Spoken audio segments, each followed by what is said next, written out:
James Corden is the living definition of never meet your idols, because even though he rose to stardom as a lovable comedian who earned the adoration of his fans by being genuinely grateful for the success he'd achieved, and then became one of the most popular and endearing late-night talk show hosts on US television, it really isn't lost on me what a privilege it is to be given a show like this, and I will really do my best not to let any of you down, truly. His off-camera antics exposed him for who he truly was, an egotist who let fame go to his head, and an obnoxious bully who was horrible to anyone who couldn't advance his career. You can see my belly, and we can all see you dying right now. Let's go for it, here we go. Which resulted in him not only destroying everything he'd built, but also having to flee the country. Hi, I'm the Internet Anarchist. I create weekly YouTube documentaries, and today we'll be discussing the satisfying downfall of James Corden, how he gained the love and respect of his fans and peers through his gracious everyman persona, how that said persona crumbled along with his reputation, and how he didn't just destroy his own career, but also one of the longest running late-night television shows in the US. But if you want to protect my channel from destruction, all you have to do is subscribe. So hit that red subscribe button and let's get on with the video. Contrary to popular belief, James Corden wasn't an industry plant that was simply thrown in front of US audiences out of nowhere. He actually worked his way up from modest beginnings in the UK, bouncing between very brief, often forgettable parts across the British entertainment scene, from the musical theatre production Martin Guerra to the 1997 sports drama film 24/7, and even a gig in the long-running TV soap opera Hollyoaks. He was trying to take whatever opportunities came his way, before finally landing a recurring role in the British drama Fat Friends as Jamie Reimer. This gave him the chance to appear in front of a wider TV audience on a daily basis and gain more notoriety. But more importantly, it was on this show that he met and befriended his co-star Ruth Jones, who would later co-create the 2007 British sitcom Gavin and Stacey with him, where James Corden played the role of Smithy, the loud but endearing best friend to one of the main characters, Gavin. I'm the creator of some of Billericay's biggest jokes. You are Billericay's biggest joke. Oh, shut it, you slag! No, you shut it, you slag. You slag! You slag. You slag! You slag. No, you slag! You slag! You slag! Shut it, you slag! Can I have large cod and chips, 2 battered sausage, chicken and mushroom pie, can of shandy bass and cherry tango? This ended up becoming Corden's breakout role, not just because of his own performances, but also because of the show's immense popularity. You see, Gavin and Stacey showcased the romance between a British man and a Welsh woman as the centerpiece, making it an instant hit among the Welsh audience, who had historically been underrepresented in the British entertainment industry till that point. As a result, it became a cultural phenomenon in Wales specifically, with over half of Wales' population watching the Christmas Day finale. Corden himself went on to win the Best Comedy Performance Award at the 2008 BAFTAs for his role in the sitcom, which ended up opening the door to several other opportunities, allowing him to host the Brit Awards multiple times, regularly feature on multiple panel shows, and even co-host a charity drive for the UK charity telethon Comic Relief, firmly establishing himself as an up-and-coming celebrity in Britain. But the real reason he gained the audience's admiration was for his grateful, gentle persona, which always managed to show itself on camera. However, off-camera, this was when Corden's real-life personality started creeping its way to the surface. Corden even admitted to letting his early fame go to his head in an interview in 2015, stating, "It's a really mind-altering time, that first flash of fame, and you start to perhaps think you're a bit more of a dude than you really are." A sentiment that probably a lot of celebrities can relate to. Fortunately for him, his Gavin and Stacey co-star, Rob Brydon, was quick in trying to get him back on the right track, telling him directly, "Look, this is a bit awkward to say, but I'm just hearing these things about you, and you've got to know that the way you behave has an effect on people." Even his family stepped in, with his sister giving him a hard reality check by saying, "James, don't be a dick." Unfortunately for Corden, this realization was too little too late. His career had been in a freefall for many years before this point, and partly because he had hit the limits of talent before he had even stepped foot in the big leagues, starting with the comedy sketch show he created in 2009 alongside another one of his Gavin and Stacey co-stars, Matthew Horn, titled Horn and Corden. This turned out to be an absolute flop, with The Telegraph even even calling it, quote, about as funny as credit default swaps, resulting in people re-evaluating Corden's acting ability at the height of his popularity in the UK. The show was eventually cancelled after just one season. However, that wasn't the end of Corden's failures, because his next project, a movie titled Lesbian Vampire Killers, would suffer the same fate, when it absolutely bombed at both the box office and in the critics' room, with a horrible 28% rating on Rotten Tomatoes and a 5.1 out of 10 on IMDb.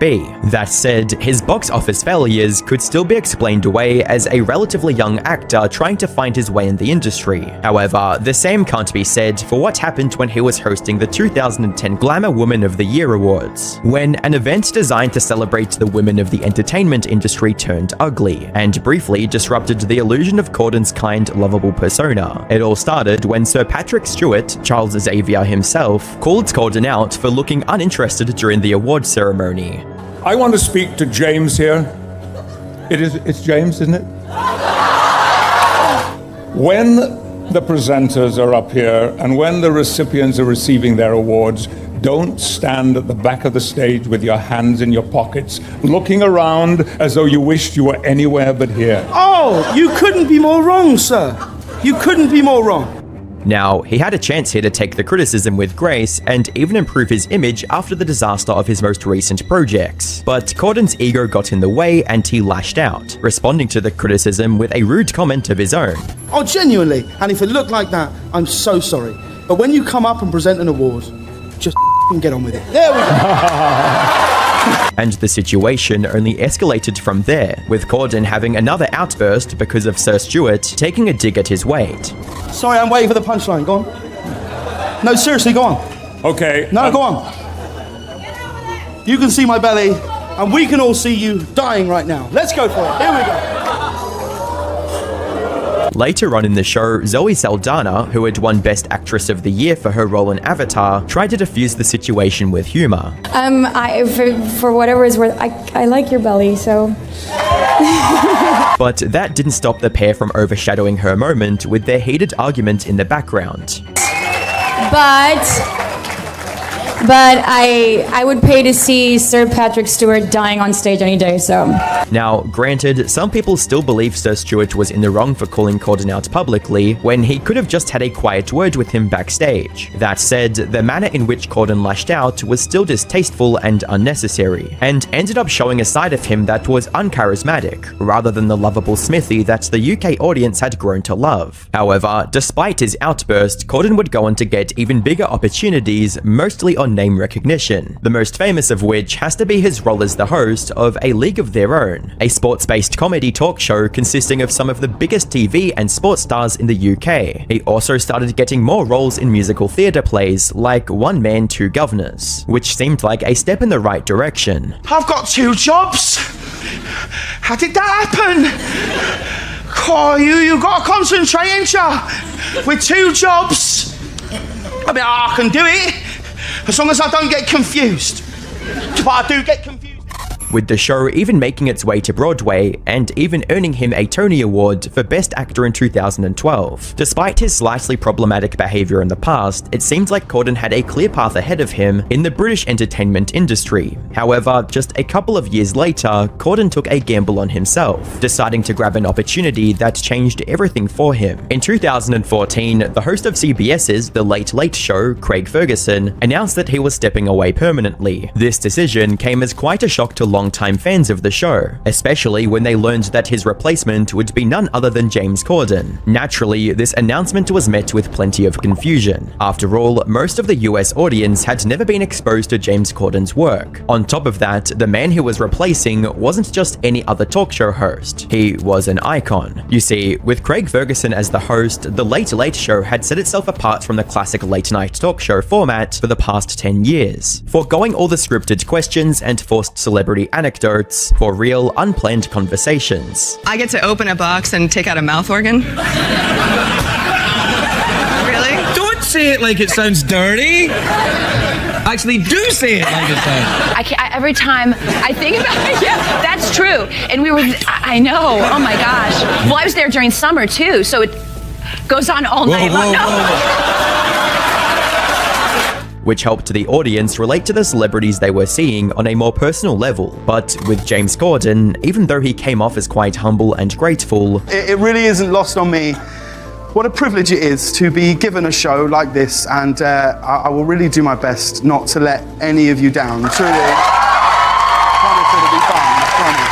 The audience was hesitant that he'd be able to replace Ferguson's success. However, Corden had an advantage over Ferguson that no one realized. He knew how the newer generation consumed content. While TV ratings were still important, he realized that the real money was in creating viral moments that could be shared online the next day. So instead of focusing on long monologues for the live audience that his predecessors had done, Corden with his team created a couple of new segments with the intention of creating those viral moments, which eventually led to the creation of one of the most popular late-night TV segments, Carpool Karaoke, where Corden drove around Los Angeles with his guests singing their songs, while having deep, unfiltered conversations with them in between. They send me a lot of Calvin Klein's, like boxes and boxes. I'm not. So do you just wear them once and just throw them out? Yeah. Do you seriously? Yeah. No way. Yeah, I definitely don't wear them twice. No. There's so many. Are you serious? You wear a pair of underpants once and then you throw it out? Yeah. That's the life. I have to turn mine inside out and wear them again. Not only did this segment paint Corden as the fun-loving, chill host who could get along with anyone, it also painted these celebrities in a new light, helping the audience see them at a more human level, like when Adele went from singing her own songs, Hello,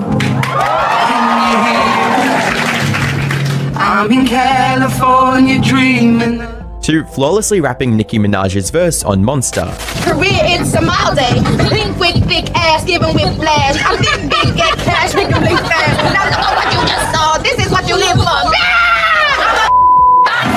Another such segment was Spill Your Guts or Fill Your Guts, where both the guests and Corden had to either answer very personal questions or eat some disgusting food, which once again helped the audience both online and in the studio gain a deeper understanding of their favorite celebrities. These segments were also coupled with a new show format where Corden interviewed several celebrities together so they could play off each other. I imagine. Here's a good question. Put together, this ended up making his show a massive success, with it reaching over 10 million on YouTube by 2017, making the CBS executives look like visionaries for going all in on this relatively unknown British comedian, who had now started becoming one of the most popular talk show hosts in the US. Corden's digital dominance with his late-night show also translated into several other high-profile hosting opportunities. In 2016, he hosted the Tony Awards, giving him a chance to showcase his musical theater talents, while in 2017 and 2018 he hosted the Grammys.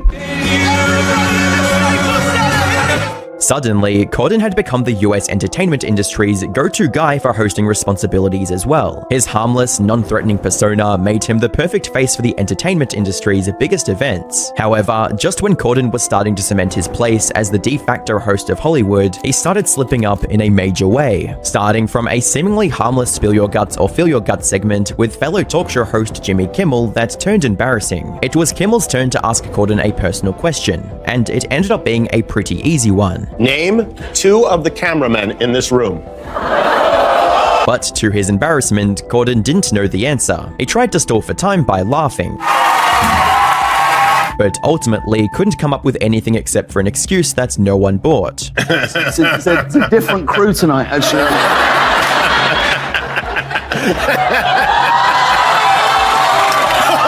Now, the live audience may have been laughing this off, but Corden's inability to name 2 of the staff members he works with almost every day rubbed plenty of people the wrong way, with several people leaving comments on YouTube like, the fact that James Corden couldn't name 2 of his camera operators speaks volumes about him, and what an absolute power move by the segment producer to approve that question. Imagine having your own crew work against you behind the scenes and expose you as a terrible person. The next dent in Corden's harmless guy persona took place in October 2017, when the allegations against Harvey Weinstein were at their peak. Corden, as a part of his monologue as the host for the Amfar Gala, decided to make light of the situation by making an incredibly inappropriate joke that wasn't received well. Right here in LA, it's so beautiful. Harvey Weinstein has already asked tonight up to his hotel to give him a massage. By now, the gap between Corden's on-camera and real-life persona was getting bigger and bigger. However, he would only go on to make things worse for himself by hosting one of the most disastrous Ask Me Anythings in Reddit history, where 2 comments in particular highlighted exactly why people were starting to turn on him, starting with a comment that read, "Hey James, you won't remember me, but me and my friends sat at a table next to you and Harry Styles plus some others in Manchurian Legends in London's Chinatown about 6 years ago. We didn't bother you, but you were a massively entitled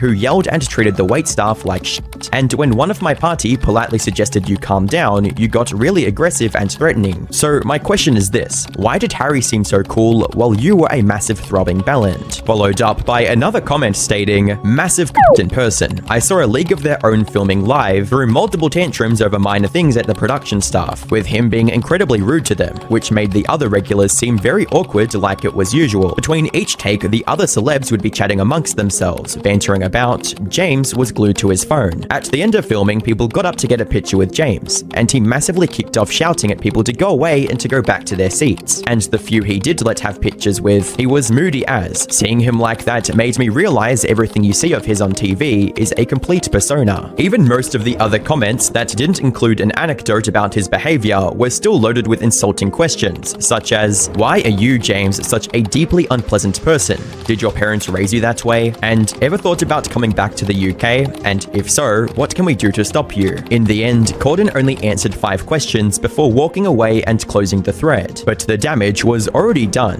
Plus, it didn't help that all his roles in following movies were both critical and box office failures, starting with his role as lead in the movie Cats that came out in 2019. I'm Buster Jones. I'm not skin and bones.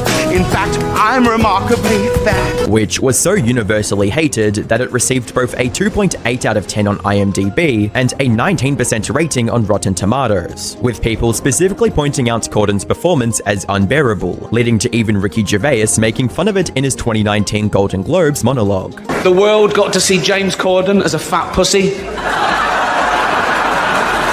He was also in the movie Cats, but no one saw that. However, Corden still had a chance here to regain some of his lost popularity by trying to defend the efforts the cast and crew put into the movie. But not only did he not do that, when asked about the movie on The Late Late Show, he replied, "I don't know, I haven't seen it, so I've not watched the film." By this point, Corden's reputation as a host and especially as a movie star had gone down the drain, evident from the petition created on November 5th, 2021 to keep James Corden out of the production of Wicked the movie, which racked up over 100,000 signatures. His presence in the Friends reunion episode in 2021 wasn't received well either, especially since he had no prior link to the show. But perhaps the most damaging incident for his reputation occurred in November of 2022, when Corden was banned from a popular New York restaurant named Balthazar. According to an Instagram post the restaurant's owner, Keith McNally, made in October 2022, Corden had apparently been extremely nasty towards the manager after allegedly finding a hair in his food. He demanded that the manager bring him and his party another round of drinks and make all the drinks they've ordered so far on the house. Otherwise, he would leave a negative Yelp review of the restaurant. Later on, he also became furious with the waitstaff after they made a mistake with his wife's omelette, allegedly yelling like crazy at the waiter, telling them they can't do their job, and that maybe he should go in the kitchen and cook the omelette. As this post started gaining traction, Corden immediately apologized. As her meal came wrong to the table the 3rd time,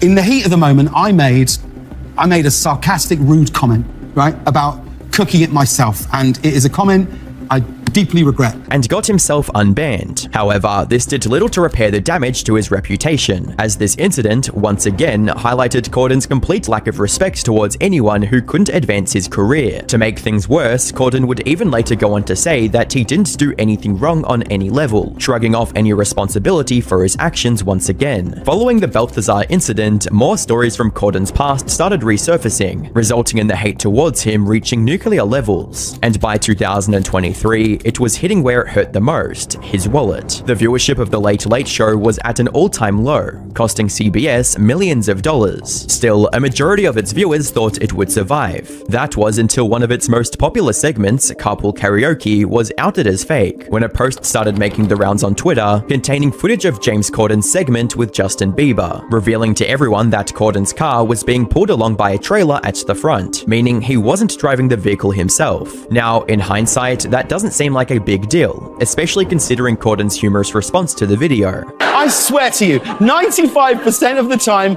I really am endangering the lives of the world's biggest pop stars. Now look, I'm going to be completely transparent with you right now. Here is a list of every Carpool Karaoke where I've used a tow, and this is a list of every one where I was driving the car, okay?